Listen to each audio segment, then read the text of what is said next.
Oh, God. It's been a long-ass 2 months. It's time to begin the comic book vault. I'm Captain Logan. Wait, that's the wrong script. It's been I was prepared for that. It's like a reflex now. I can't not respond to that. I'm sorry. Damn it, Duke. We were supposed to talk about the Shadow. We'll do that next time on the 40th of August. So finally, I am back doing comic news, and as you heard, I'm of course joined by some of my best friends, Dan Torrey GNR1, or whatever we're calling him now.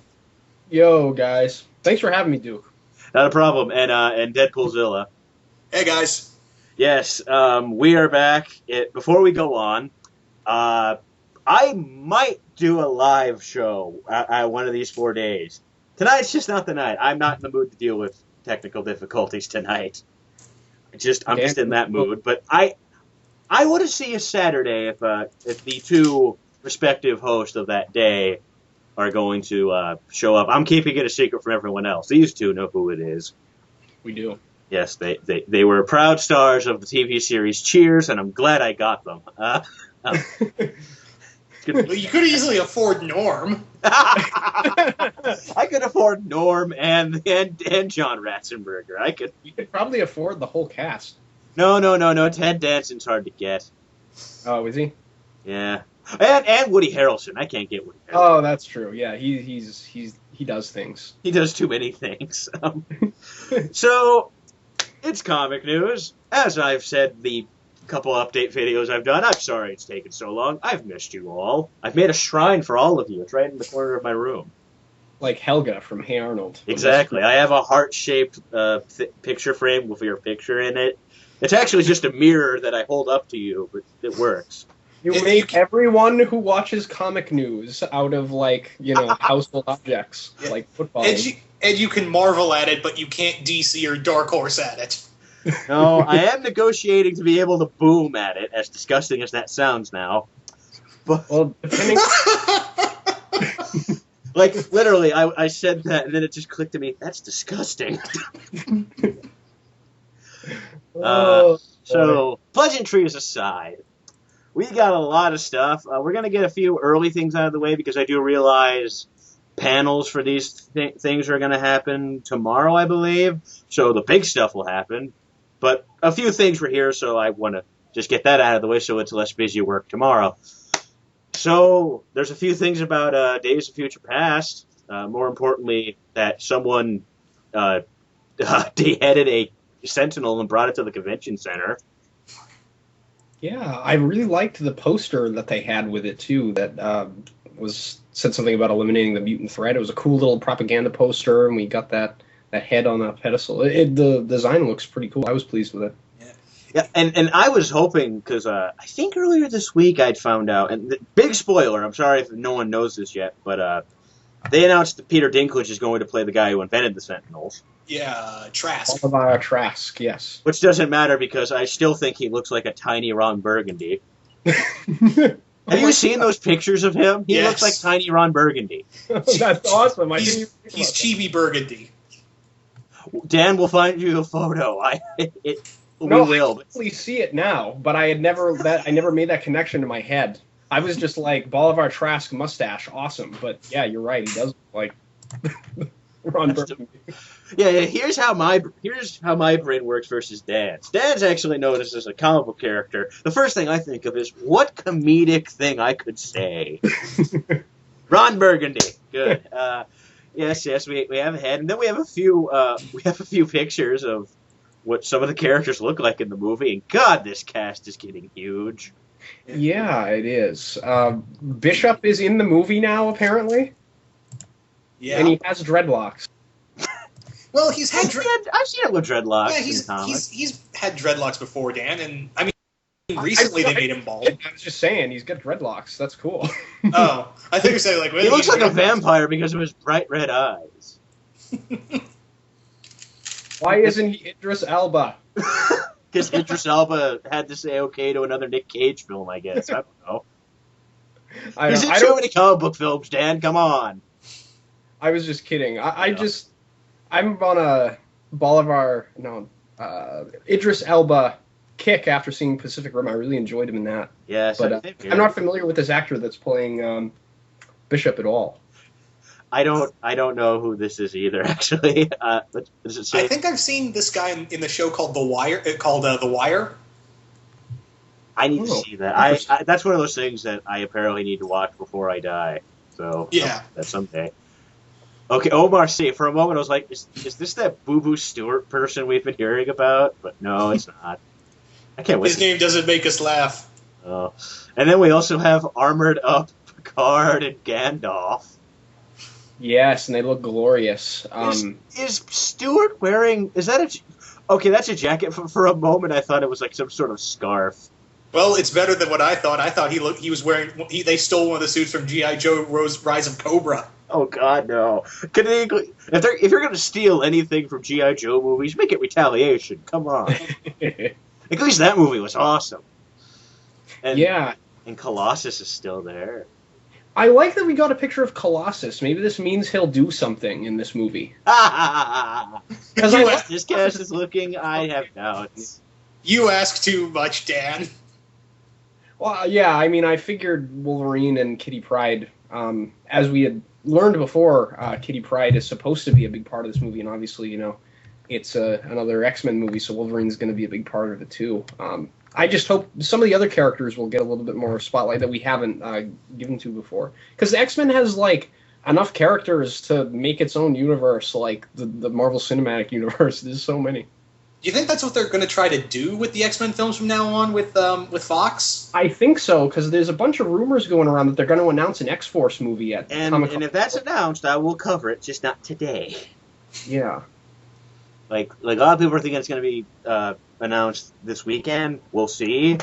But you are right. I think because there has always been that sort of criticism that there's so many X books that if they decided to just cut them off from the universe, it would not do much. No, it wouldn't. They'd be able to sustain their own world. Yeah, definitely. And there's arguments to be made if the X-Men even fit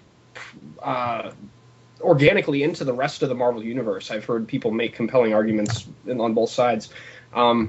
So I personally don't mind if we get our own X-Men universe, as long as the films are good, of course. That's a caveat to put at the end of anything that involves a movie. I'm okay with this idea of Hitler teaming up with the little girl from Little Miss Sunshine, as long as it's a good movie. Well, at least you didn't say Hitler, Honey Boo Boo team up. No, I'm not that evil. Good answer. I have some decent. Honey Boo Boo, what shall I do? Treat it like it's a corn dog. 9!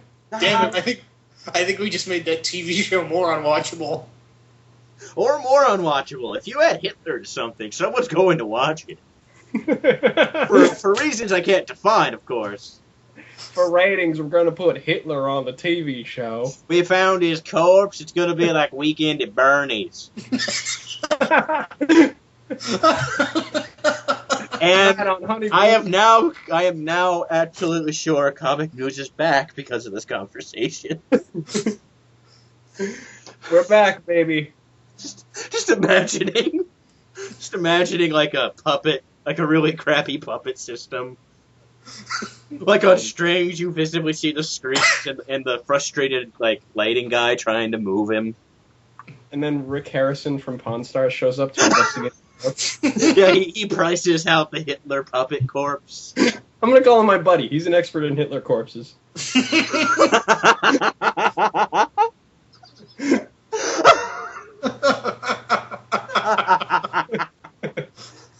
Dan, I love you. Thank you. I love you guys too. Okay. And since you're here, Dan, yes. I have a bit of insight to offer on our next little bit of story. A little teaser of Amazing Spider-Man 2 has happened. Not come out, it's just happened. I think it's kind of cool looking.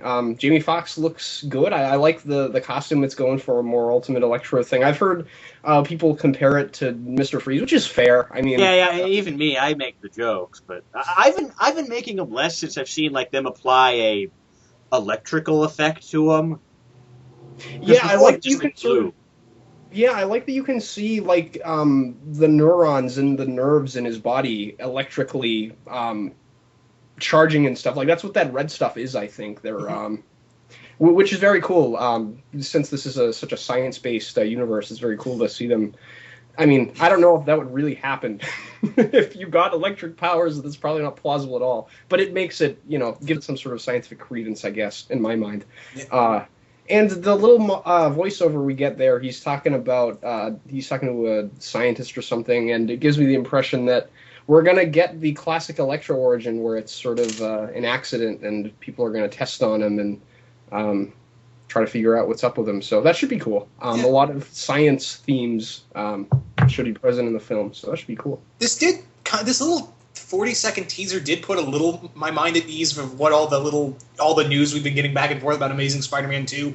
I do like that they're, like you said, it's a new science-based kind of origin for Electro, and I do like because you couldn't really fly the whole he got struck by lightning and zap he got powers. I don't think that's going to fly. So this is a lot more logical sense. I'm wondering how they're going to properly explain how his what his power set is in this movie.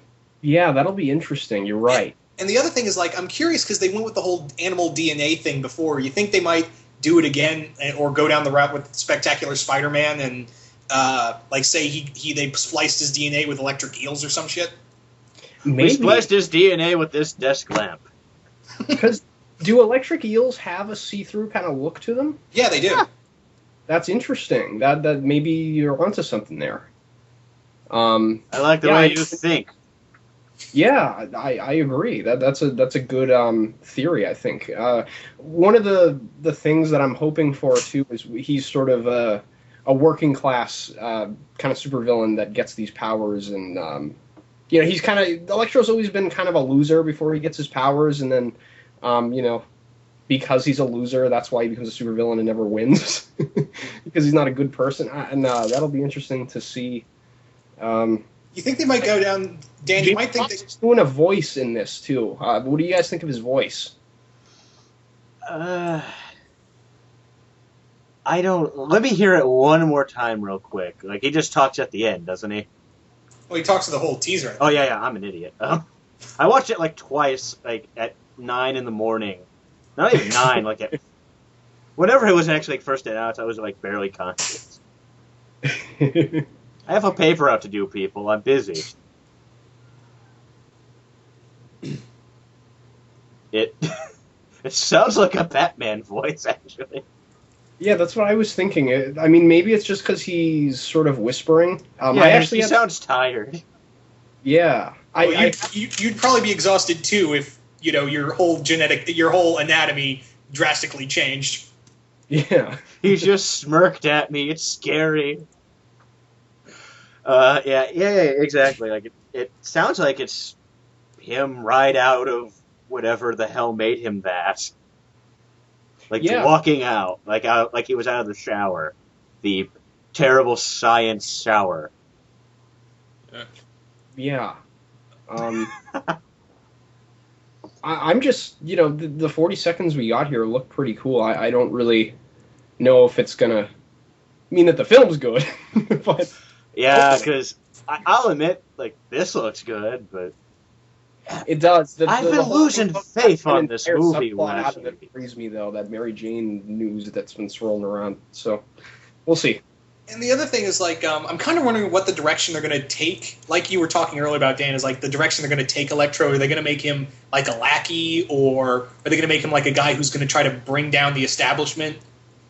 Yeah, they could go the Mark Waid route, like he did in that story in the Gauntlet, where he's sort of rallying the people against the establishment and that sort of thing, which would be interesting. I wouldn't mind if they did that. You could go either the lackey way with him working for Norman Osborn, or the whole I want revenge against Norman and shit like that, and I'd be okay with either way. Yeah, me too. As long as he has a better motivation and his story is better fleshed out than the Lizard in the first movie. Because there was most of that's due to cuts and stuff, but I just like to see a little bit more depth to the villain in this one, as opposed to the first one. Yeah.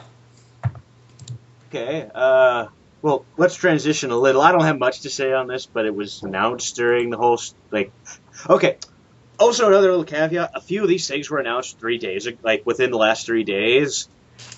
But Thursday tends to be a little lighter than the other days, so I threw them in here because I can. Because it's my damn show and I can do what I want. So we'll talk about this real quick. Mark Waid has a new graphic novel coming out of Legendary Comics, along with Max Brooks, who wrote World War Z. He kind of helped him co-write this. It's going to be called Shadow Walk. I did a goofy pose when I said that out loud. Like a ninja. Yeah. It sounds like a 80s dance move. Honestly, it sounds like a stupid title Rob Liefeld would pin to a book 20 years ago. It's like something the Hypno Hustler would say. Do the Shadow Walk. Shadow Walk, Spider-Man. It sounds like a Pokemon power, actually. Like what? Ghastly, use Shadow Walk. Exactly. That's very true. Okay, I'm going to read this real quick. Shadow Walk tells the story of a mysterious valley in the Middle East that may be the biblical valley of the shadow of death. All who have entered the valley perish, save one, an American soldier named John Rains. Now Rains is tasked with leading a group of scientists and believers back into the valley, armed with Christian relics. Okay, and what the group finds there will either stave off global war or kill them as it has countless others. That's a creative premise. Yeah, it sounds really interesting to me because it's obviously going to have to deal with being a book that's military-based and set in the Middle East. They're going to have to at least comment on the state of things over there right now. Yeah, and it's also got one foot in the past, too, where we're looking at things like, the roots of Christianity and the Holy Wars and all the other things that went on there in the past. So I sort of like that. That's interesting. This is a very cool concept. And Dan, did you have anything else to say?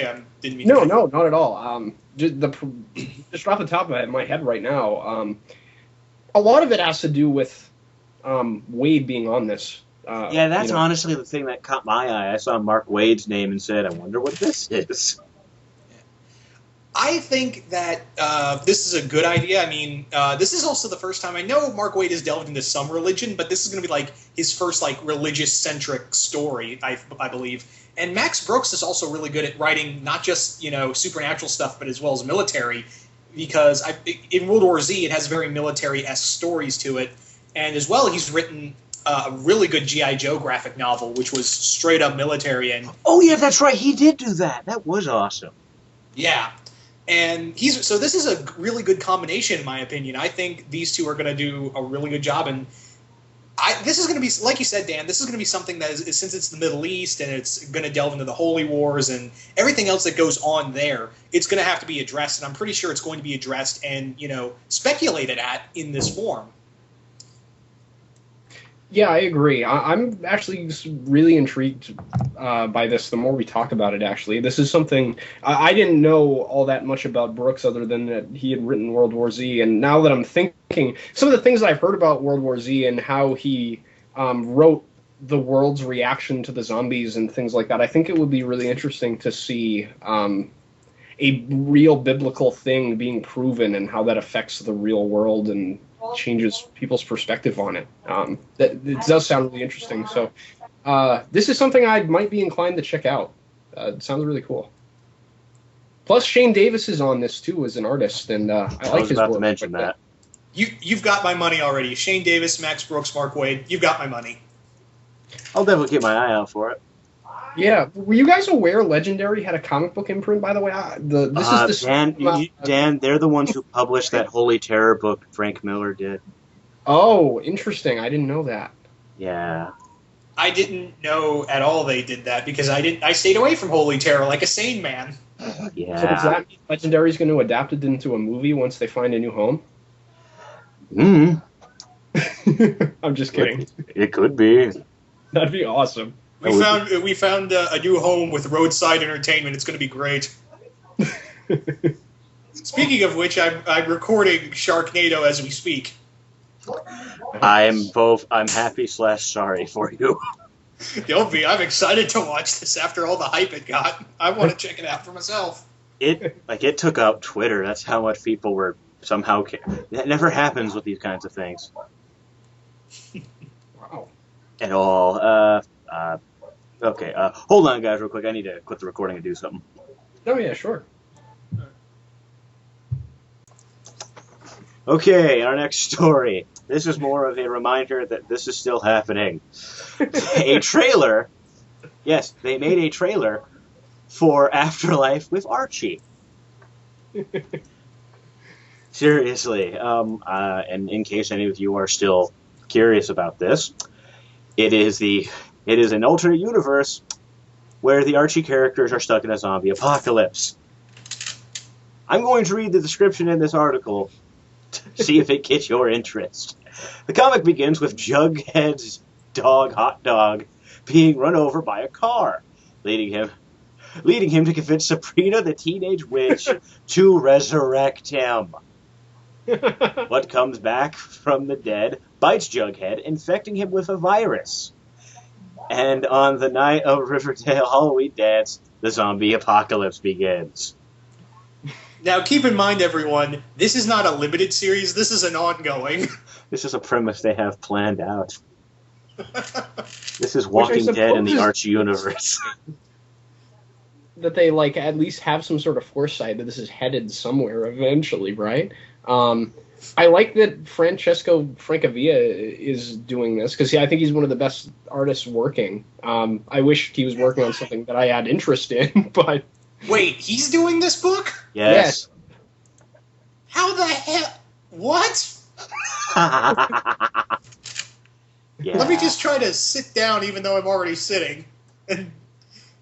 And keep in mind, everybody, this is July. I'm not fooling you. I'm not pulling an April Fool's prank late on you people. Yeah, I feel like they just and it's so weird too because they've done team ups with Kiss and Glee and the Ninja Turtles and wow, they're just like, we can do whatever the hell we want with Archie because I think deep down they just well, how many people really do care about these characters? To be fair, it's been getting interest. It's been getting a lot of interest. I can't wait for the Evil Dead crossover with this. Sorry for that brief, weird cut, people. Technical issues. Yeah, this thing exists, and the writer says he's going for a Evil Dead 1 and 2 vibe, a horror comedy, which is the only way you'd be able to do this. Yeah, serious horror with Archie would not work.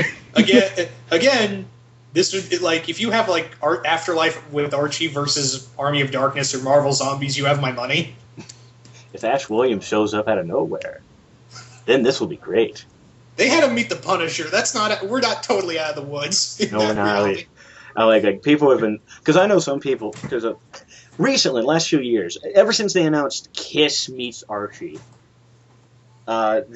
people have been saying, wow, Archie's been weird lately. Lately?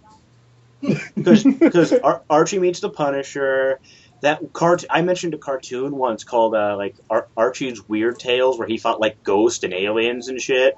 Yeah, it was pre-Gravity Falls. Yeah, basically, Gravity Falls with the Archie characters as bumpers, and not as memorable beyond the fact that you're seeing Archie getting chased by a giant alien. And there's also one particular episode where, the ghost of Christmas Past came, and it was weird. But if it's on Netflix, I'm finding it after this, because I was starting to get interested. Yeah. You can find the whole episodes on YouTube. I've watched about 3 of them. Okay, I'm doing that after this show, for sure. But yeah, this is this is still weird, and I might read this. Yes, the thing that strikes me about it is that, like, Archie is one of those things, even though it's such a comic book staple, if you're a comic book fan, that doesn't mean you've ever necessarily read an Archie comic or even know all that much about it. Like, I'd like to think of myself as a pretty big comic book fan, and I've never read an Archie comic in my life. I don't really know anything about it other than Archie lives in Riverdale and he has friends and they pal around at a malt shop and stuff. So if this gets people interested in, this character and they read more comics because of it, power to him. I can't wait for that guy who's going to have that grim reality set in when he gets into like any of the millions of regular Archie books. I can't wait for this to be turned into a TV series and have the same intro as The Walking Dead. I want this over The Walking Dead. Screw that. I want this. This is more up my alley. This sounds fun. Doesn't sound depressing at all. Even the part where we're going to imagine Jughead making a burger with a brain. Yeah, I can't wait for the Arthur Sudum covers. Just imagine his zombies with a stereotypically drawn Archie running away. Yeah, if anything, we know Francavilla is going to have a ball with this, and it's going to look beautiful. So I think if you're looking for good art just by itself, it'll be worth it. Yeah, he doesn't have...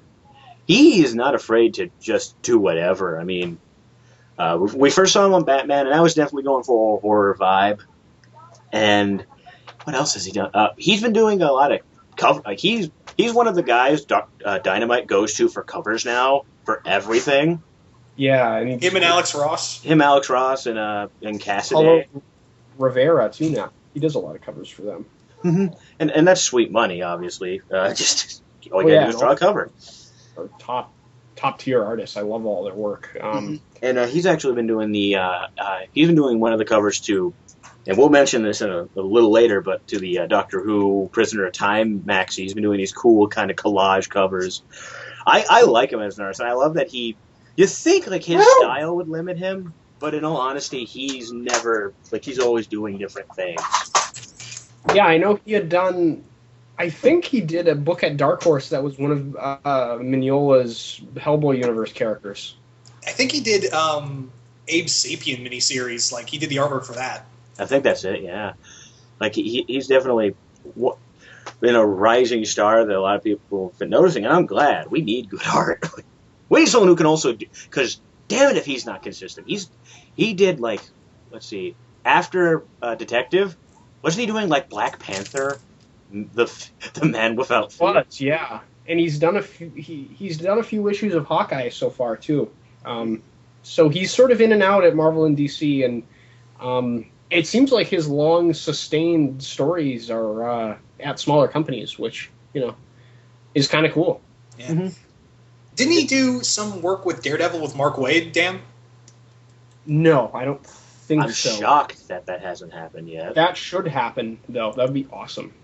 Great, we have Dan making wishes now. Oh, please let this happen. Yeah, speaking of things we want to happen, this isn't one of them technically. At least, okay. So, what was one of the very first things that made people hiss at the New 52? Think of one of the very first things. Quinn. Exactly. The moment that cover showed up, a lot of people were afraid. All the cosplayers threw their hands in the air. Were like, "What? I look stupid in that." Yeah, I look fine in the Arkham City version, where I more or less just look like a sexy nurse, but with a clown fetish. But that I can't do that. Well, for some reason, now I just don't pay it. I never paid attention to her. I wasn't the last time I paid attention to Suicide Squad was the whole hubbub about how they made Amanda Waller into a supermodel. That was the last time I actually actively heard anything. I'm actually shocked that book hasn't ended yet, but apparently people are reading it. So give her an ongoing. Now, if this was 5 years ago, well, actually she's had an ongoing, so I know that this would have worked. Yeah, and Mike Mignola wrote for that. Exactly. The Dodsons did. Terry Dodson did art for it. Ooh, I love Terry Dotson. I know. He's great. And actually, this does explain something because randomly, because I like to look through what's coming up. If you want to keep tabs on trades, don't wait for solicitations. Just look at Amazon because all this stuff gets there like months before that stuff gets like officially announced. And I saw randomly because for years the first like 7-8 issues were collected in trade of that ongoing. And people were forever and a half demanding. A lot of people were hoping they would print it out, but that never happened. Like many things that have happened with DC. Starman Omnibus. They quit reprinting the soft covers of those, damn it. Oh, that's awful. And I only have the first 2 volumes. Apparently they didn't sell well. But anyway, so I was wondering, like, why is this happening? Could this mean anything? Because though they've been putting out other random crap, like there's no actual reason why they needed to reprint Superman's Secret Identity, but I'm happy they did. Thank God. Well, wait, there was a Superman movie happening. Never mind, I'm an idiot. But yeah, so this happened. And the moment I heard, new 52 Harley Quinn, getting a monthly, I said, I'm not interested. Palmiotti and Connor are working on it. God fucking damn it. I loved those two on Power. Yeah. Also, my sister left the TV on, so Nightmare Before Christmas is playing, if any of you catch that. But yay!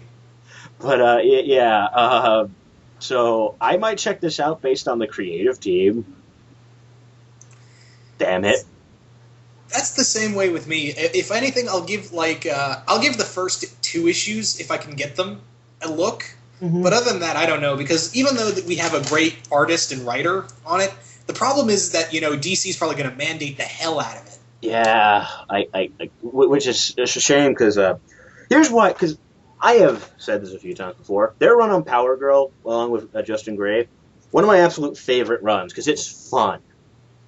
It knows what it is. They know who the character is, both in actual personality and somewhat unfortunate internet fandom, and they play with it. Not in the horrible ways you're imagining, luckily, but they know how to make fun comics, and we're sadly in a state where fun comics are sort of becoming hard to come by. Especially in mainline DC. Exactly. We're all about the big, serious... Marvel and DC have pulled this in, where they're about the big, serious events and how it'll alter everything, and everything's terrible. I think Marvel's doing a little bit better, because Marvel's doing better at that. Hawkeye, where there's an entire issue from the perspective of Pizza Dog. But... yeah, I agree. Why isn't that the series instead? That's all I'm saying. Although, speaking of fun comics, I've recently read Robert Kirkman's Super Dinosaur. Yeah, that book is amazing. I read they gave that out as like a preview of Free Comic Book Day one year, and I read that. That is fun. But yeah, I part of me really doesn't want to, because though I know nothing about the new Harley, what I had heard before I completely shut it out did not give me confidence. Maybe in, where are we at, going 2 years now, almost? Almost 3, I think. Yeah, we're entering year 3. We'll see. DC books aren't even on 24 yet, so it can't be even year 2 yet, right? Like, we're like, yeah, you're right, yeah. So, we're coming close to 2 full years, and I haven't really been paying attention since whatever that Amanda Waller thing was, so that was probably like issue 4. So I will give this a shot. And if I end up liking it, once the creative team is gone, which, because of it being Connor, Amanda Connor's not the fastest artist in the world, won't be long. So either way, I'm not going to have to deal with any pain for too long. Right, yeah.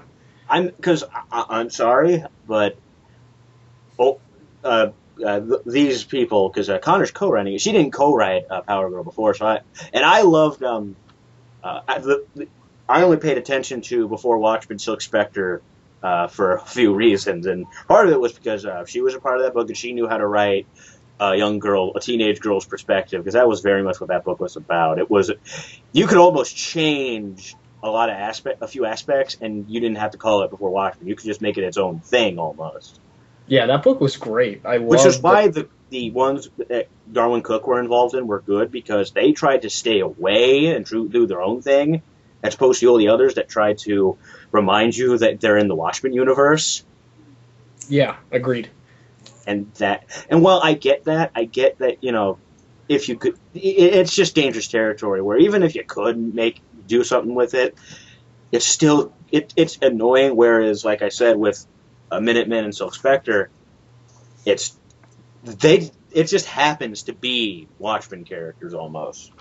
Yeah. Yeah, and any book that has something from Watchmen, Silk Spectre or otherwise, interacting with Jim Morrison as that's just cool. That was cool. The big thing is like with the Harley Quinn book is that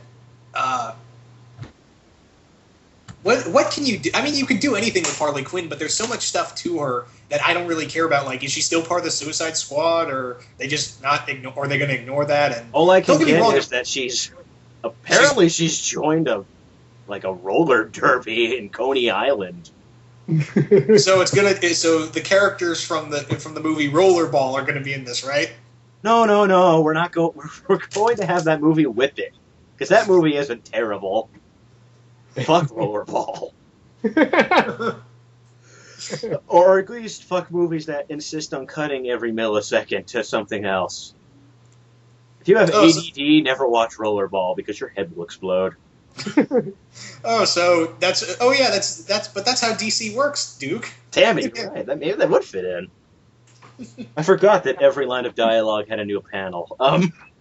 Every word of dialogue. Yeah.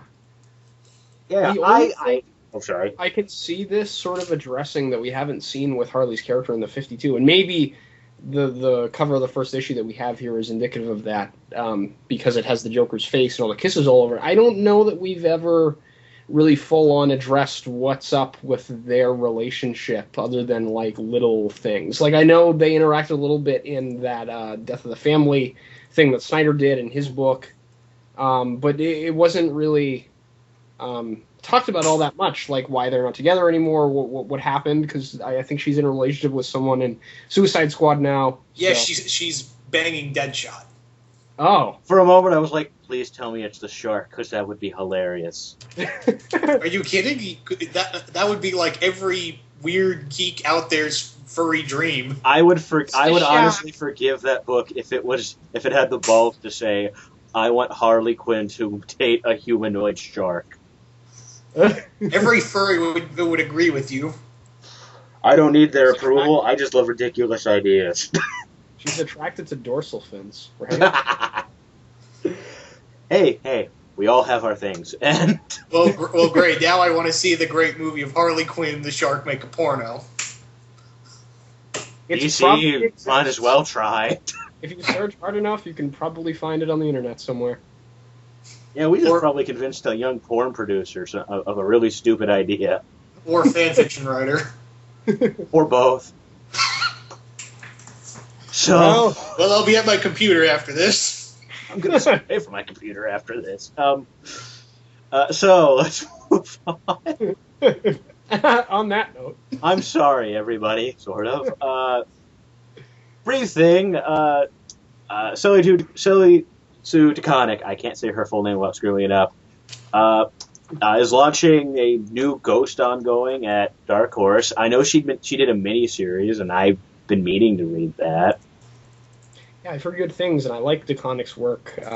Overall, what I've read from her I Was Born miniseries, what I read of Captain Marvel, I'm hearing great things about her Avengers Assemble runs, so, great that she's coming up in the comic world and getting more work. I like to see that, especially for a female creator.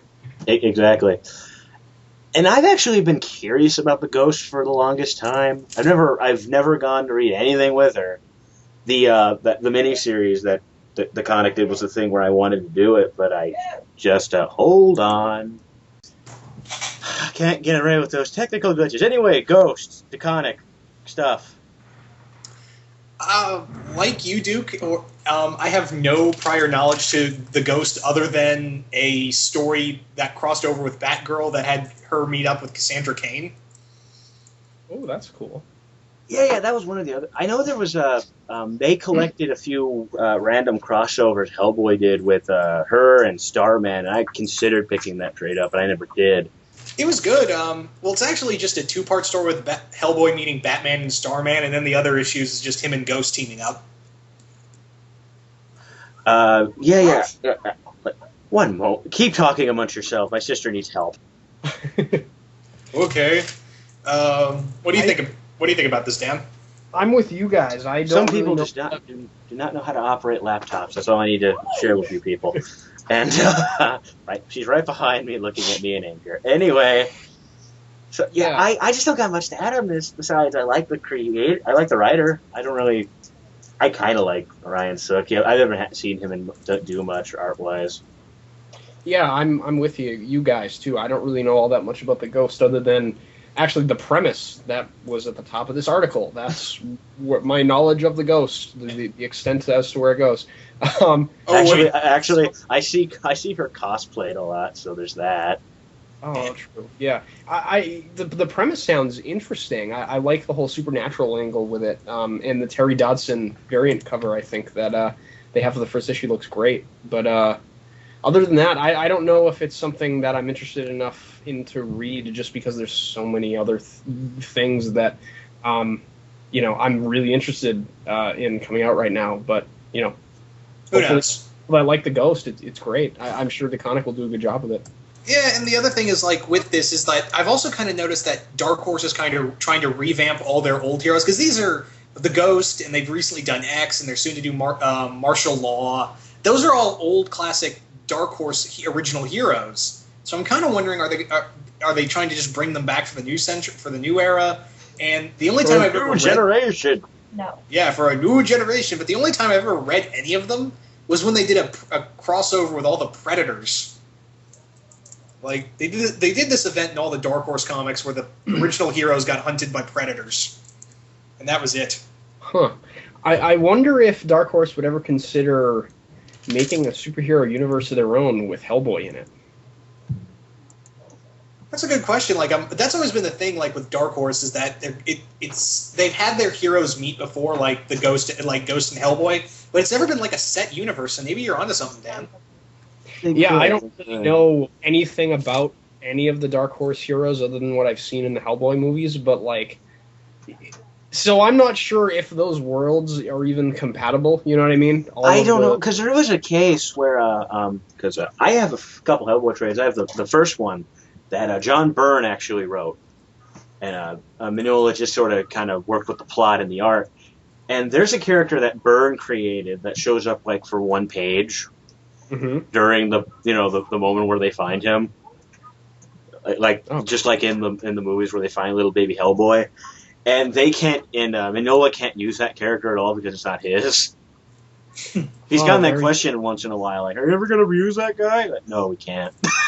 John won't let me. So, and plus, I've seen some examples where, at least, like internet articles, not comics themselves, where it seems like at times they interact with characters the same way Image characters interact, where for convenience, Savage Dragon's going to be an Invincible this issue. Yeah. Because Eric Larson said it's okay. And all the Rob Liefeld characters are going to be in Glory for reasons. Well, Rob Liefeld created Glory, so that makes perfect sense. Well, I don't think he has any more say because they changed the locks at Image Comics, so Rob can't get in. He still has the weather station. He's fine. They wouldn't have been able to do those books without his okay, because he owns them. Exactly. I don't know. I've been reading a little bit more Dark Horse and a tinge more Image in recent years. Like a year ago, I wouldn't imagine me touching any of that stuff, just because, besides maybe Star Wars, I just never really had much interest in... Well, Star Wars and Hellboy, I just never had anything interested in what Dark Horse was doing. Then I read Fear Agent, and that changed. I want to read that. I still need the last volume. I got it in the trades before they discontinued them and started switching to the those hardcover things. So, oh, nice. So I think the sixth one's still in print, but I might be. I don't know. Who knows? We'll see. But yeah. I've just been getting. I mean, we've covered more Dark Horse and Image stuff than I had when I started doing this for some reason, because I didn't have any interest in. Nobody ever told me. I just never thought of it. In fact, I still remember we we never even mentioned the Walking Dead TV show's existence until the day it premiered. Oh, wow. Like I was like, because I honestly just I didn't know or care. I hate to sound that mean, but I didn't know or care. And I'll try. And sister's asking me to do something. So that's the thing. Now I at least pay attention to Saga, if that means anything. I still need to get the second volume. Yeah, I just pay attention to Dark Horse's Star Wars stuff, really. That's the only thing that I read from them. Which, they're killing it on 2 of their ongoing books. So Are you still thinking of reading the Star Wars? I'm still thinking about it. I don't know. That's the thing. From Dark Horse, for me, it's been Hellboy and some of the Star Wars, and I've also been getting into Umbrella Academy. That's one of those I've been meaning to touch, but I right now because there's only like 2 volumes of it, right? Yeah, there's not really a big worry of there's just too much to tackle. Yeah, it's just 2 volumes, and I think because Gerald Way, he was on tour and now he's doing a new book at Dark Horse. I think he's gonna do a 3rd and final volume, from what I understand. Oh, we'll see. If maybe that'll get reported this weekend. Don't take that word from me. I'm just making up jokes. If it does, I'll try and be like, I know this exists. And that's it. That is it. So, you guys want to move on? Yeah. Yes. Okay, let's go over here. I have to keep clicking back to the list. A little bit up here. Oh, okay. Here's something that is happening. So, okay. There's going to be new original Mighty Morphin Power Ranger graphic novels coming out. Here's the thing. They're produced by a company called Paper Cuts, with a Z. Paper Cut Z. With a Z, exactly. It sounds like a rapper name. Paper Cut Z. Yeah, and they've been producing Power Ranger stuff for a while. They started doing Super Samurai. They have a few Megaforce ones coming out, and just by going off what I've seen in the preview pages, art-wise, they look awful. Oh, they're trying to pull off this weird anime-looking style, and the colors are horribly saturated, and they just look terrible. And also, there were some cases where obviously, and maybe this is fixed in the printed versions, but the previews had word bubbles screwed up. Oh man, that's awful. And hopefully they might fix it. I don't know, and actually they'd had a couple vague company nobody cares about teasers. With like Alpha and a few other vague things. Yeah, I mean, I didn't even know that Power Rangers comics existed. Like, I've never even seen this company's books carried in a comic shop before. Yeah, that's the thing. I've only seen them in bookshops in, like, the kids section. Yeah, so I think based on the article that we read here, it looks like it's going to be an all-ages thing, and it's not going to be like, if you were hoping for the sort of thing they did with the Ninja Turtles, where they took, that franchise, and not that the Ninja Turtles hadn't been taken seriously before and done in such a way, but a lot of people think of the Ninja Turtles as that goofy 80s show. Yeah. So it's not like they're doing for Power Rangers what they did for the Ninja Turtles. It's pretty much just nostalgically going back and telling new stories in that universe, and it's going to be the same sort of, big villain has things grow, and we fight it with a Zord at the end of the episode, like that formula, and, the deep characterization we got in the show. At least in Mighty Morphin's case. I mean, later on they got better, but still. They did get better, but... The sad thing is, I was kind of hyped about this when they announced it, but then now I'm looking through these panels, and I'm like, yeah, I'm retracting what I said. The covers look great. Yeah, the covers actually are, based off what I've seen from those previews I mentioned, these look better. These look like they took time. Yeah, I love the one that says "Guess Who's Back" and has the team from the movie on there, and then the one with Rita Repulsa and the team from the television show before Tommy was recruited. They both look great, but yeah, I'm with you guys. The interiors I'm not that crazy about. I don't know. I love me some Power Rangers, and actually we talked about this Cap did a live show a few days ago, which most of the comments consisted of, "Why didn't you announce something?" because it was impromptu. It said whatever. Anyway, but I showed up for there to have some fun, and I mentioned that to him, that they were teasing this, and he had said that because Jason saw them, that he looked at some of the ones they did with Samurai, and he, based on that, he wasn't. I might send this I might have to, because he will show up for the show sometime this weekend, and I'll definitely send these to him and see what he thinks of it at all. But I don't know.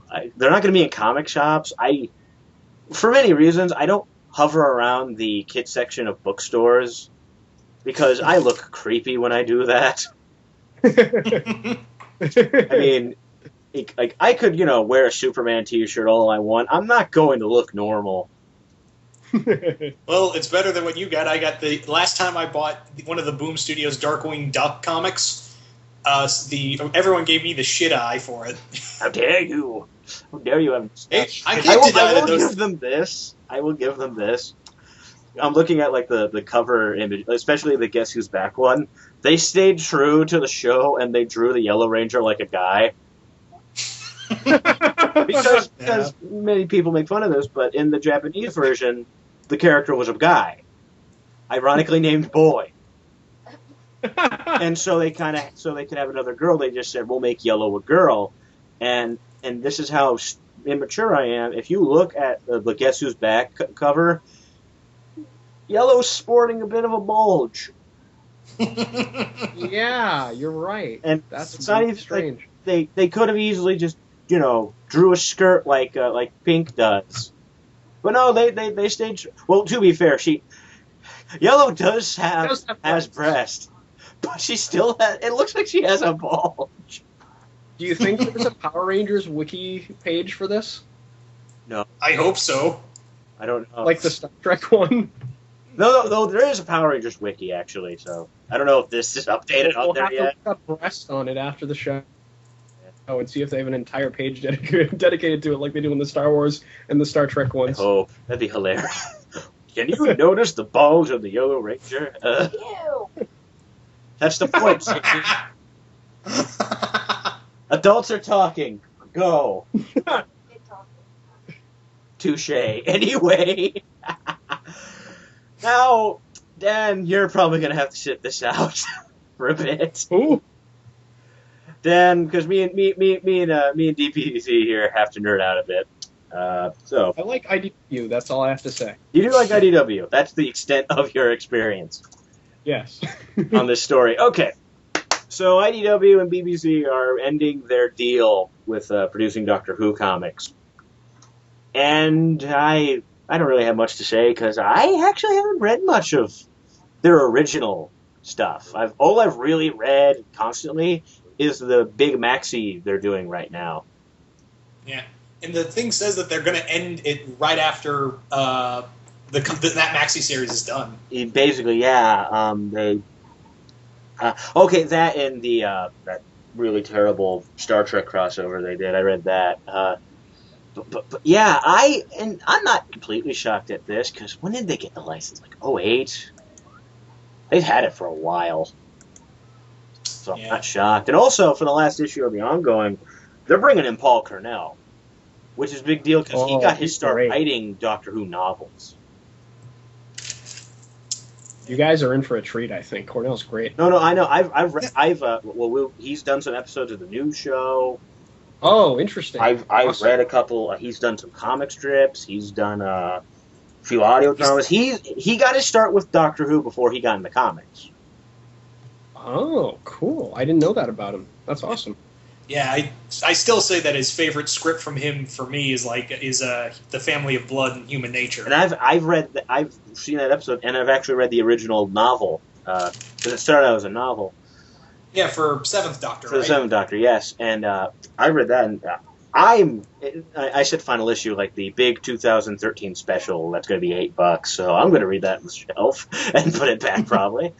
I don't have that much money at the moment, but yeah, a moment here. It says here, yeah, they're more or less just kind of burning out that maxi, whatever they have of their classic reprints and a few other trades, and I think that's it. Yeah. Well, it kind of sucks nonetheless. I thought they did some good Doctor Who stories here and there. Not all of them were great, but there were some gems. Like I did enjoy that one called a fairy tale or something like that. The Forgotten's a really good one. Yeah, The Forgotten, of course. I was referring to the Matt Smith one, but The Forgotten's epic, and yeah, there's some good ones, but there are some bad ones, like The Only Good Dalek. Ugh. That wasn't them. Oh yeah, that's right. That wasn't them, but that was BBC.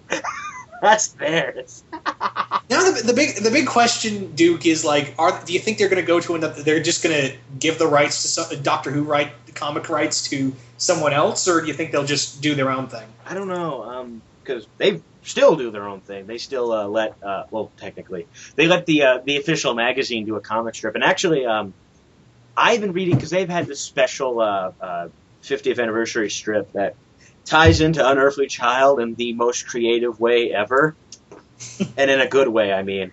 So they have it there. I can't imagine. I can maybe imagine Dark Horse. If you're asking me, who would I want to have it take over here in the States? Maybe Dark Horse. Maybe Image too. Like Image has a huge variety, but I can't see them going back to Marvel. A part of me thinks that if they do give them to someone else, I'm going to say Dynamite, because they're eating up they're getting a lot of TV shows. Yeah, but I want good art in my Doctor Who book. No offense if you like Dynamite, but most of what I've sampled, the art is not desired. Yeah, I agree with you, Duke. I'm reading I've read some things from Dynamite, and the writing, they usually get pretty good people to work on it, but other than the cover art, the interior, the art in those books doesn't look the greatest. Yeah, they do not attract the greatest art teams in the world. But yeah, and also I'm reading the description to this. The one-shot Paul Cornell's doing, this is the description. A strange force flings the TARDIS and the Doctor into our universe. They're pulling the same plot from the Masters of the Universe movie. where the Doctor encounters a 3-year-old girl who happens to be a huge fan of the TV show. The Doctor grapples with being a fictional character as well as a monster that is lurking around the girl's school. So that sounds like on the way to coming face to face with the actor who, oh my God, there's going to be a moment where he's going to meet Matt Smith. So wait, it's going to be like that episode of Spider-Man, the 90s cartoon? Yes. Oh, hell yeah. It would have been cool, like, if he goes back in time and meets the creator of Doctor Who. Hello, Mr. Sidney Newman. I'm the Doctor. You're not William Hartnell? Shut up. That'd be fantastic. The only thing that could probably get me to read a Doctor Who comic book is if whatever company gets this next does a Tom Baker Bob Dylan crossover and they meet and address the fact that they are the same person. I'm sure there's an interview I could find for you where they admit that too. But if anything, there's those commercials where they promote computers. Those are hilarious. And I know I say this all the time. It's just been really hectic since the move, Dan. But I am sending you Pyramids of Mars very soon. Oh, awesome. What's ironic is because they're doing all these different anniversary things, and they've been doing this series of audiobooks. And it's ironically not in the one that's centered around the Fourth Doctor, but there is this weird, like, tangent where two people are discussing who's better, Bob Dylan or the Beatles. Oh, that's interesting. For like 3 minutes. Like, can I get back to the part where an alien's running away from the government?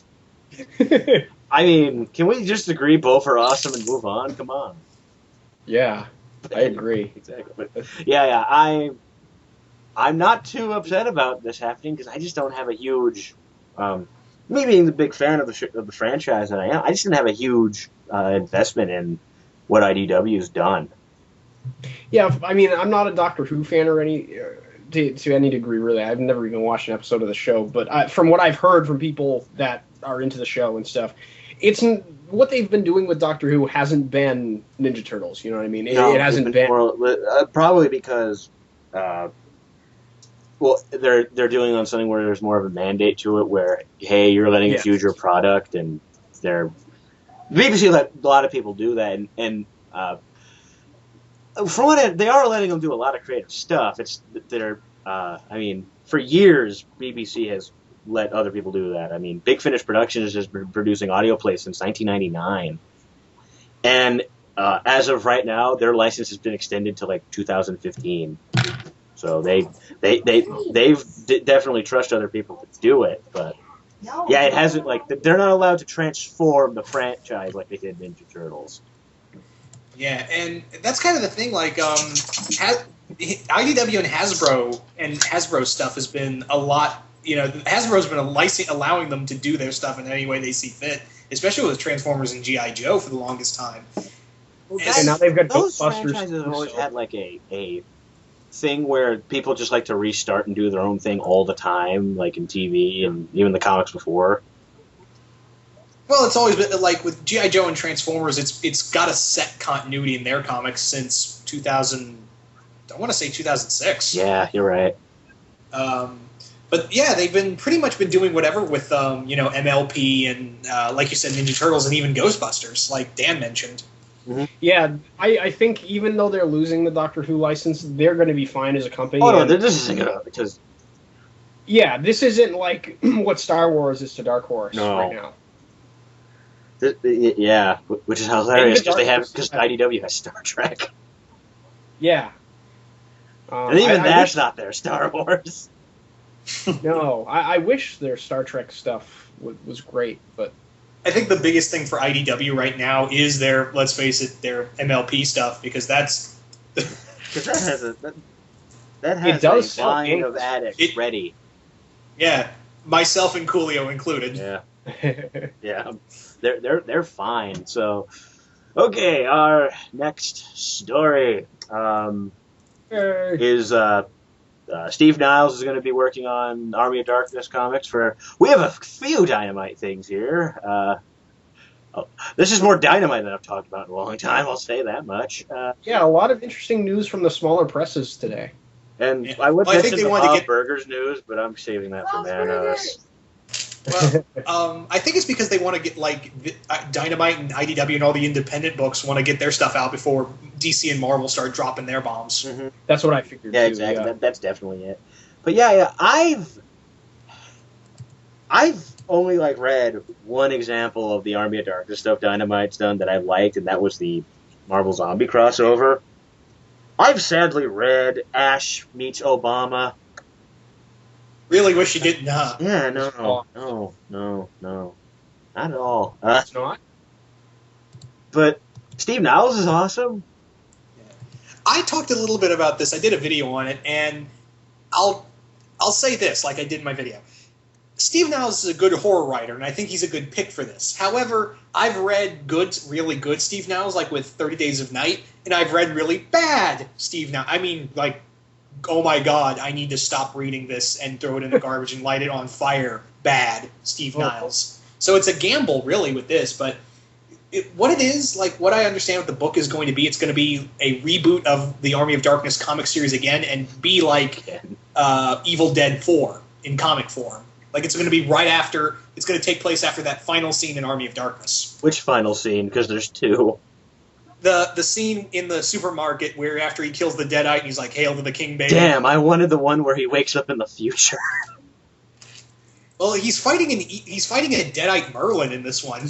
Yeah, okay, fine. I guess that's a fine trade-up. Isn't Sam Raimi supposed to be making Evil Dead 4? He's making Army of Darkness. Yeah, that's weird because okay, Sam Raimi is doing Army of Darkness 2. But the guy who did the remake is also doing the sequel to that. But then after those two are done, they're doing a movie where those worlds merge. And that's going to be Evil Dead 4? I don't know what it's going to be called, but it's going to be called Shit Blows the Fuck Up. It's going to be called, yes, it's going to be called that. It's going to be the shitstorm, Julian. Oh no. Everyone run. Yeah, that's on its interesting path. I haven't actually seen the remake yet, so I have nothing to say there. All I've seen is the after-credit scene with Bruce Campbell. Yeah, I mean, if anything, this is good news that Bruce Campbell's getting more things with his face on them. No, because he hates the fact that Dynamite does this. Oh, really? He's gone on record to say he really hates the fact that just the machine in general of how that people can take the rights from you and do whatever the hell they want without any need of your approval. And he's for years been very angry about that. They don't have permission from Raimi to do these comics? No, Raimi doesn't have the rights. It's MGM and all of them who yeah, the studios have the rights. Yeah. Wow. Well, I didn't realize that there was a controversy surrounding that. That's interesting. Not much of a controversy, more or less. If you ever watch panel footage of Bruce Campbell, if that question ever comes up, he says, "I don't like it. I'm Bruce Campbell. I made my decisions. Look at my chin. Look at my chin and watch Burn Notice. Stop tickling me." Ask your question, little sister. Sure, go for it. Go. Move! Undelay!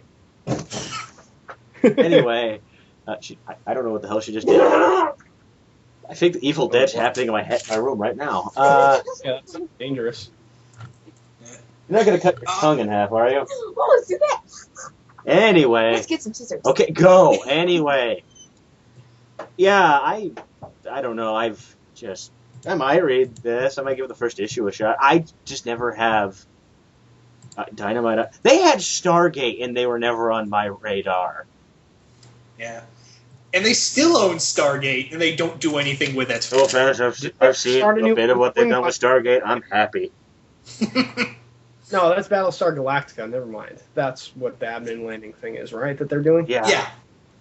Okay, I always get those two things mixed up for some reason. And even then, Probably they had a lot of... they both have spaceships in them. Yeah, they do. They do. So, let's stick on some sort of strange train here. Also, let's kind of say this. Has JMS taken on cocaine or something? Because he seems to be doing all of the things recently. Yeah, and the thing with JMS is, like, he has a notorious reputation for his runs starting great and them either not panning out as he supposedly planned and not ending well, or just not finishing at all. So yeah, or there's a good chance he gets bitten by the who gives a fuck bug.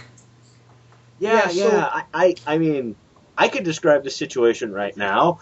Okay, JMS, he's starting all these different things. You know what also happened that fits that similar bill? When he took over Superman and Wonder Woman. Yeah. He was writing all the things, it seemed like. He was doing those two, and Brave and the Bold, and I remember vaguely he announced he was doing some sort of graphic novel about a superhero hospital or something. And, yeah. And look at those three projects. Brave and the Bold never finished. Oh. Superman, he left and they just used his notes, and the same thing with Wonder Woman, I think, right? Like, he didn't finish that either. Yeah, and the good thing about this announcement, I mean, these two announcements we have here, basically, JMS is doing a Terminator book where he's examining the early days of Skynet. He's going back to August 29th, 1997, when they first became aware and sentient and things. We're going to see how they took over the world, which sounds like a really interesting premise. It's going to be, let's see, the story of this 12-issue series. Yeah, that's the thing that I think is good. It's sustained. We're not giving him an ongoing space to work in here, like with Superman and Wonder Woman. So hopefully he already has all the scripts in the can. I don't know, man. You hope for too much, Dan. He probably just has a couple notes that he wrote down on a napkin covered in coffee and gave it to the editor. Which, don't get me wrong, that's how I did a book report once, but still. Yeah, and for all we know, JMS may still be under the influence of the evil hat. Evil hat. Yeah, don't you guys know him and Frank Miller share that? Yeah, and then... Okay, now imagine you build it. 3 nerds on Skype talking about comic religion.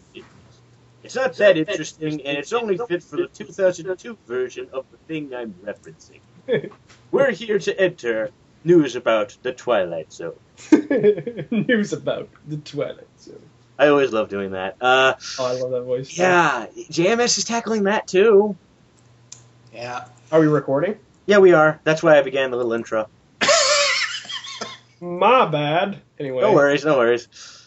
You asked, yeah. so I gave you the info.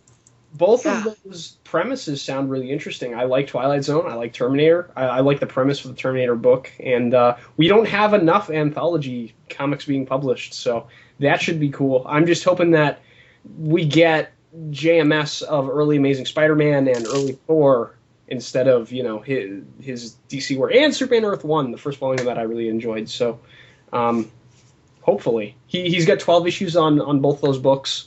Who knows if he'll go any further on Twilight Zone? Because obviously that series you can just keep going forever and telling stories. Yeah, and I'm shocked they have a consistent writer for that, honestly. Yeah, you could easily go with a revolving door writer kind of thing because it's easily an anthology book. The thing is with this is that is JMS just going to do a 12-issue arc, or is it going to be one-and-done stories, or are there going to be like little arcs he's going to do in the story? Because there are so many ways you could do the Twilight Zone comic. Yeah. This isn't Twilight Zone, but the newer Outer Limits played with semi-story arcs. That's what I think the article says that they're doing here. They're doing like 3 to 4 issue arcs, and I guess each arc is going to be sort of like an episode. That's fine. I think even like 4 issues might be like the max. I do think like you could, because I've seen good horror anthologies just do like even 8-page stories. So I'm kind of wondering if that might be, in some cases that might be too much. We'll see. Yeah, I mean, like you have a book like Batman 66 that DC just put out the first issue of, or collected the first 4 issues of that into a print collection. I bought that this week, and that's one issue is an episode. It's supposed to be an hour episode of the television show. I wouldn't mind for Twilight Zone to work like that, honestly, where it's just a different story every issue. Yeah. Again, if the story calls for the length, right, then that's fine. Yes. And did Twilight Zone ever have 2-parters? I'm not. I don't know. I'm really familiar with episode specifics with that show. I've seen a few, obviously, here and there. But. With my experience, because I love the old Rod Serling series, not so much. Great stuff. They never really had 2-parters. There were usually half-hour one-and-done ones, or one like an hour-long episode that would consist that would be a whole. If it was really long, it would be an hour-long episode. That's what I thought. Yeah. I'm just looking at the Wikipedia page for the entire franchise. Damn, this thing is huge. Yeah, and I'm wondering what other writers if JMS leaves after 12 issues. I'm wondering like other writers you could get, like Snyder, Hickman, and all someone who can do some good horror or science fiction. Remender would do great on that book too. Yeah. Again, I say, if possible, stick with like a rotating door. Yeah. Kind of like I remember that's what the All-Star books were supposed to kind of be. They were supposed to just be these A-list creators doing whatever the hell they wanted with the character. And that, of look course, how that turned out. Yeah, that didn't work out. Well, that didn't work out well on one side. It worked out great on the other. Yeah, speaking of which, how awesome would Grant Morrison be on a Twilight Zone story? Oh, he's another one I'd love to see a Twilight Zone story from. That'd be great. I want Mark Waid to do something. Yes. Mark Waid would be awesome. I just want Mark Waid to do everything, but... Mark Waid should write all the comics. We're kind of in a part of, we're in a period where it seems like he is, isn't it? Yeah, it's the amazing Mark Waid. It is, okay, let's look at everything he's writing or going to write. He's doing Daredevil. He's doing Hulk. He's doing that Spider-Man OGN. Woo! He's doing that thing that I've already forgot the title of that we talked about an hour ago. Shadow Walk. Sure, why not? And with Max Brooks. He's doing so much. He's doing Green Hornet. The man is on fire right now. He did the Rocketeer stuff recently. Rocketeer! He's doing that crossover with the Rocketeer and the Spirit. Oh, yeah. Pretty sure the man's co-hosting this show right now. He's doing everything. I'm now imagining a Jedi ghost of Mark Waid standing over you, Duke. Why wasn't I chosen as your executive producer? That's the best Ben Kenobi I can do, by the way. Mark Waid is writing our dialogue as we speak. It's like that Morgan Freeman video I sent you guys. Oh, I loved that. Morgan Freeman is narrating your life right now. I hope so. And also, when this is over, if you haven't seen it yet, I'm going to show you guys true facts about the duck. I can't wait. So, I think that's our last article, the Twilight Zone one. Oh, no, I'm sorry. Tyler suggested something. Bonus points to any artist, or I hope JMS does this, if they put William Shatner in one of these Twilight Zone stories. That would be fantastic. If he looks like William Shatner, that'll be bonus points as well. Yeah. If they do a remake of If There's Something on the Wing. There's something on the wing. Him and John Lithgow are going to be on the complaining together. Because that's what they did when they remade that story for the movie. Yeah. Really? And what's awesome is Shatner did a guest spot on Third Rock from the Sun. And he mentioned, on the plane here, I saw this strange thing on the wing. And John Lithgow's character said, so did I! But we do have one more. I forgot. Zilla wanted to mention this. So I'll let you take this. All right. So the last bit of news, and strangely enough, it's also from Dynamite. They just own everything. They've announced that not only will they be taking the rights to do a Robotech comic, but they will also be doing, how they'll be bringing it in, is with a crossover with Voltron. And admittedly, I'm really excited because I think this is a really cool idea. The problem is, how the hell are you going to do this? Because if I recall from both shows, Robotech happens in the like early 2000s. Voltron is in the far future. They're just going to say screw it and go along with it. The namesake of Dynamite, Black Dynamite, will be breaking the universe, and that will allow the crossover to happen. Michael J. White's just going to show up and karate chop a wall, and that's how they're both there. It'll be great. Sweet. Yes. That's going to be great. My dad finally watched that movie with me and my brother. That's his favorite movie of the year. That movie is one of the greatest things I've ever seen. They have a comic book of it, too. I want to read it real bad. That is true, and then there's also an anime. We're not talking about Black Dynamite right now. We're talking... I wish we could, but we can't. But yeah. One of the few Dynamite things I tested out was... I can't remember what Voltron thing it was, but it was... I want to say it was maybe the year one? No, I think it was just a regular one. And I kind of gave up because it took 3 issues to form goddamn Voltron. Wow. I'm just saying, get that out of the way. I don't know. Like, I liked it. I haven't been able to keep up with it because of money, but I've actually last year's MegaCon, I got to meet the writer and inker, excuse me, for Voltron, and he was very excited that he was going to do this comic book series, and he this was like a dream job for him for doing Voltron, and to an extent, he did tell me that I just kind of I wanted to pan it out and make and build up to Voltron. Yeah, that's fine, but and that was one complaint I'm kind of voicing what many people kind of said was. A lot of Voltron fans want to see Voltron early on. It's kind of like that same thing with why so many people. I know a lot of people who just couldn't get into Ultimate Spider-Man because of how long it takes them to get into the costume. I've seen that as a breaking point, Dan. I'm not kidding. Yeah, I mean, I can completely understand that. If you were reading Ultimate Spider-Man when it first started, you didn't know what to expect. Or even if you're just going back to the beginning. Yeah, but it reads better in trade, I think, because you know that it's going to happen eventually. It's not like you're reading it month to month and you're like, man, I've been reading this book for 6 months and it hasn't happened yet. When's it going to happen? I need to do that with another, let's see, what can I do? I know, I'm going to write a Knight Rider series and just have the guy on a bike for the first 10 issues. We're not even going to get a mention of Kit until issue 13. Exactly. I want to build up to the story. I mean, like, if you think the first, origin of Peter Parker in Ultimate is bad, the origin of Miles Morales Spider-Man just finished up. That's And it's so 25 true. And well, at least they have better pacing than Todd McFarlane's Spawn.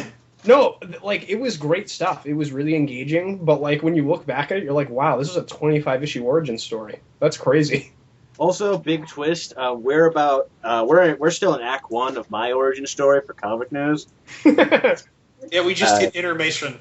Yeah, we're at intermission right now. I think by like the 7th Q&A, we'll definitely. I'll be in the Dooku Loops costume. It'll be great. Yeah, he's just going to be wearing a Nicolas Cage mask. And my pimp hat. That's actually a recipe for a horror movie right there. It's The like Cage. Nobody take that. That is our idea. you will be the new Michael Myers. You don't even need to paint the mask. You just have to wear it. Yeah, Yes, whenever you kill someone, instead of being silent, just yell, "This is my house!" No, you build up to it. And all of no, like, not even like to, like, at the sting. All of a sudden, he blurts out and ruins the music. He intentionally ruins the tension of the scene. And also, you'll be wearing, like, for the slasher costume, you'll be wearing, like, clown shoes and suspenders. And I'm not a vampire, I'm not a vampire. and That's gonna be what I'm saying while I'm stabbing. Well, not really stabbing them, because I imagine the weapon of choice you'd be using is like a leaf blower put on reverse full of bees. No, it's just going to be Yes, a copy of the best movie Season of the ever. Witch. You could team up with Swarm, that Spider-Man villain who's like a swarm of bees that form an evil Nazi doctor. Oh my god, Dan, we need him. We need Nick Cage to play that guy. Yes. I'm here to serve the Reich. The Reich of insects! I'm still. Are you kidding? I still want Nick Cage to play Fu Manchu in that Rob Zombie movie. I think we figured out Amazing Spider-Man 4, guys. That's who really should have played the Mandarin. Duke Nick Cage is Fu Manchu. Shades would have been happy with it. What? Why isn't this an idea for what did we do? You'll never see me coming! Even though he'll be screaming at you the entire time. It's time for a little lesson! I'm gonna draw my next movie. It's coming straight to yard sales. I'm gonna give you a choice. Do you want to end your life, or do you want a meaningful one? Can I have your bunny? So, that's of course how we're ending this episode of Comic News. on good old Nicolas Cage. So, let's get the promos out of the way. I might be a little rusty doing this. Okay. You can follow me on MySpace. No, wait. Yeah, even my sister knows that's not a good idea. No. You can follow me on Twitter. You can also follow me on Tumblr. I'm trying to turn that into a spot where you can send me articles. Like, I've been on, like, couple times on Twitter, I've sent, like, the link to my submit page, so you can just send me links that way. You can send me, any other way if you want, but I'm trying to get some use out of that. That, and I just love it when people send me things on that thing. I'm sad. Get off me. And also, Manos is on Twitter and the Tumblr as well. You can also buy his book, Red Knight, which I have a couple copies around here. I'm not on camera right now, so you can't see them. They're beautiful. You can get them through primalpaper.com or through his Etsy shop. Links will be in the description, along with updates. You can get updates through the respective Primal Paper website, or you can go through their MySpace page. Not MySpace page, I'm confused. Facebook page. I screwed myself up! And also Red Knight's Facebook page and Friendster account, I guess, since I'm so off the ball. We can name other defunct, useless social media sites. Google Plus. Google. You gotta get back in the game, Duke. Get back in the game. Yes, and I'd like to thank my two gracious hosts, Dan and Deadpoolzilla. Thanks a ton for having us. This was great. I had a great time. All the beats. Damn Swarm. You can't use the swarm. So, until tomorrow, I'm Duke. Good night.